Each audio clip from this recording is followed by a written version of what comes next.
Bismillahirrahmanirrahim. Insyaallah hari ini kita akan menjelaskan kembali secara detail daripada pembahasan metode Taqnan Jilid 1 tentang Tarful Lisan. Kemarin kita telah bahas untuk huruf lam, yakni adana hafatil lisan ila muntaha tarafihi, yang dimana pembahasan tentang huruf lam itu persentuhan ya, yang melingkaran lidah itu melingkar setengah lingkaran lidah menyentuh kepada gusi-gusi keras di atas. Lam itu ya. Nah, sedangkan huruf nun ini dia tepat pada tarful lisan, ya. Tarful lisan yang menyentuh kepada gusi-gusi di bawah huruf lam. Nah, di sini kita bisa lihat kalau huruf nun dia disertai dengan sengau atau dengung ke hidung. Nah, maka ketika disebutkan huruf nun, yang paling terpenting ya oleh seorang qari, dia menempatkan huruf nun yang harus dibacakan dengan lama atau ditahan ketika dia bertasydid. Karena nun ataupun mim bertasydid, nanti bahasan daripada mim yang syafatain, itu dia tingkatannya gunnahnya akmal mattaqun, yang dimana dia sangat sempurna ya. Jadi ketika disebutkan dia tidak boleh sampai huruf-huruf yang nanti ada tasdidnya di nun ataupun mim, dia tidak ditahan. Jadi harus ditahan. Nah, maka di sini sudah ada warna baru untuk membacakan ya, tanda daripada kita menahannya daripada nun bertasdid. Sebagaimana sudah ada di catatan ya seperti ini. Yuk kita baca. Nunani, naninu, nunina. Nah, di sini ada yang sukun. Nah, kalau sukun tidak boleh terlalu lama ya ditahannya. Karena nun ini mempunyai sifat daripada tawasut, maka jangan cepat an in un, tapi harus dalam keadaan dia agak aliran sedikit. An in un. Nah, ada ingat ini hurufnya tipis ya. Ditahan ya. Nah, ini baru ditahan. Sempurnanya menahan tuh berapa sih yang harusnya kita ucapkan daripada nun bertasydid? Bisa dengan 3 harokat.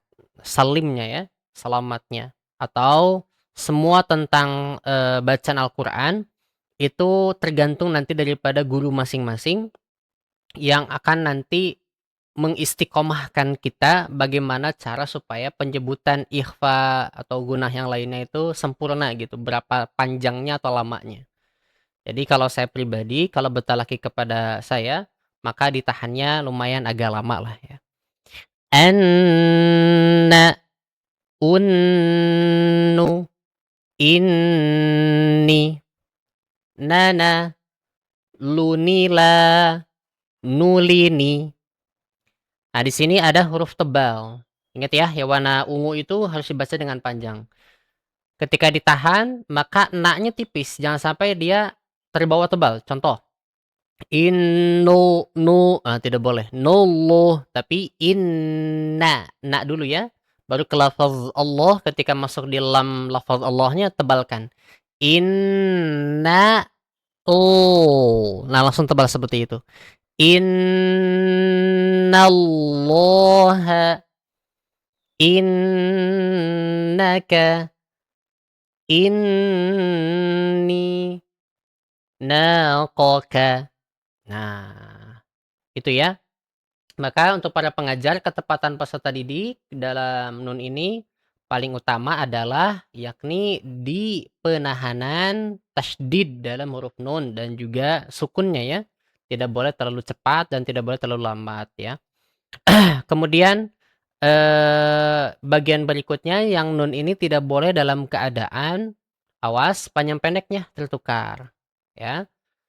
Kemudian di bagian innallah di sana ada ketebalan lafaz Allah yang mesti dijaga supaya nun sebelumnya tidak boleh ikut-ikutan tebal. Itu ya. Baik, selanjutnya ada huruf ro. Nah, ini huruf ro adalah huruf yang dimana mungkin agak tricky ya. Karena nanti ada ro tebal, ro tipis. Masih di taraful lisan, penyebutannya dia persentuhannya kemana kalau huruf ro? Karena sama-sama taraful lisan. Nah, maka jawabannya adalah kalau huruf ro, persentuhannya yakni ujung lidah kepada gusi gigi seri atas. Gusi gigi seri atas. Ya. Nah, kalau huruf ro yang tebal bisa dilihat di gambar. Di sana itu ada menaiknya pangkal lidah. Nah, seperti ini ya. Nah, pangkal lidah itu yang di belakang, yang dekat ke langit-langit mulut, yang bagian belakang yang lunak. Nah, sedangkan ro tipis seperti ini. Nah, maka untuk pengucapan huruf ro nanti ada catatan-catatan penting yang harus teman-teman lihat ya di sini di bawah. Nah, seperti biasa yang berwarna ungu dibaca panjang 2 harokat atau 1 detik. Huruf yang berharokat fathah dan dhammah dibaca tebal. Nah, ro sukun yang sebelumnya berharokat fathah ataupun dhammah dibaca tebal. Huruf yang berharokat kasroh dibaca tipis. Ro sukun yang sebelumnya berharokat kasroh dibaca tipis. Dan tidak berlebihan pada saat menggetarkan huruf ro, yakni sukun apalagi bertasydid. Jadi harus diucapkan ro-nya dengan sempurna ya. Kita baca. Ingat, ru dengan ro tebal. Ri-nya baru tipis. Cara untuk menebalkan huruf ro, angkat pangkal lidahnya. Ya, sebagaimana kita seperti mengucapkan huruf kof, ya, ko kan tebal tuh. Nah, maka seperti itu cara menaikkannya. Cuman tidak disentuhkan, karena kalau disentuhkan jadi huruf kof. Gitu ya. Ru, ro, ri, ri. Ingat tipis ya. Ru, ro, ri. Ro, ri, ru. Ru, ri, ro. Nah, di sini ada ro sukun sebelumnya fathah. Ro sukun sebelumnya dhammah. Dia tebalkan. Kalau yang kasroh baru dia tipis. Eru. Ingat, dari senyum dulu ya. Karena tipis A-nya baru ro-nya tebal. Eru. Il. Uru. Nah. Erlo. Ili. Urlu. Nah, cara mudahnya untuk ro yang tebal. Ya. Dia seperti mengucapkannya itu seperti ini ya. Angkat pangkal lidah saat sampai di ro sukun baru diharokatkan dalam keadaan tasydid seperti ini. Erlo, erlo, eru sukun, eru baru harokat ro. Erlo, erlo, erlo, ili, urlu. Tidak boleh terlalu banyak getaran ya. Luru, lirila, luroli, khoroja, roja'a, kerloro, billi, akhiro, qoro'a, dorlo, urqud, rodiya, gholqo, bil'a, erbo. Nah, maka ketepatannya di sini ingat ya. Di sini karena sudah ada huruf-huruf tebal, maka jangan sampai tebal tipisnya dia tertukar. Satu ya untuk para pengajar. Kedua, yakni getarannya dijaga. Jangan sampai dia berlebihan getarannya ketika sukun ataupun tasydid. Kemudian di sini ada lagi yang terpenting yakni di bagian lam dengan ro. Awas tuh ya. Karena suka tertukar jadinya lam dengan ro-nya ya. Itu harus dijaga. Kemudian terlebih daripada itu dilihat konsistensi daripada tebal tipis hurufnya. Ya karena ro di sini nanti ada yang tipis gimana keadaannya, yang tebal gimana keadaannya. Sesuai dengan catatan ya. Oke. Selanjutnya ada di taraful lisan. Nah, di sini masih di taraful lisan sama. Pokoknya lisan itu adalah bab terpanjang dalam pembahasan makharijul huruf. Nah, di sini ada huruf to, dal dengan ta.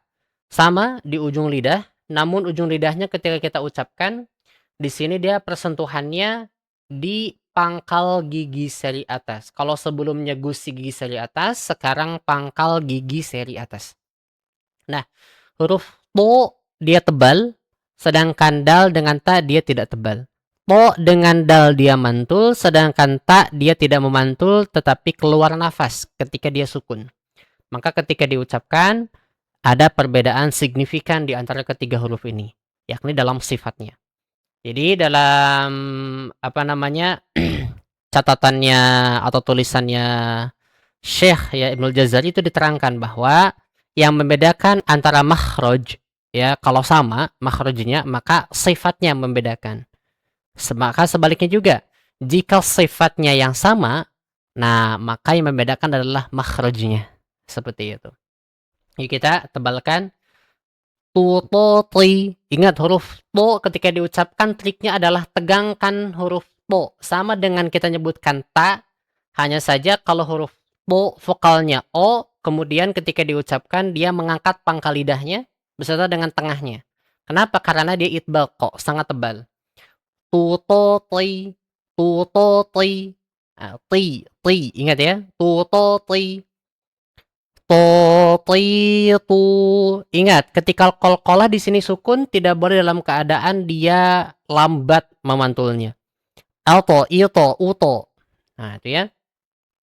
Tasdid tahan dulu. Alto, iti, utu, tutto, tito, totto, toko, kito, toko, dudadi, dadidu, ade, ide, ude, adda, iddi, uddu, dudde, dide, dadde, dabo, bode.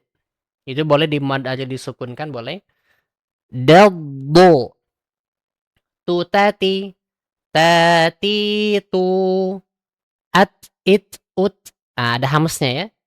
Atta, itti, uttu, tota, todata, tato, tot, tolada, tattoli'u, tolako, tadkhulu, tarutilu, tilka, atqana, kutilna, qiyamati, jannati,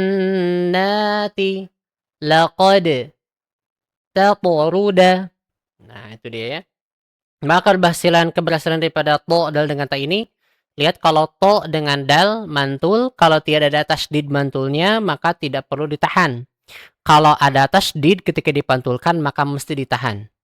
Kemudian tebal tipis hurufnya dijaga, awas ketika menyebutkan to, itu a-nya tipis dulu, a.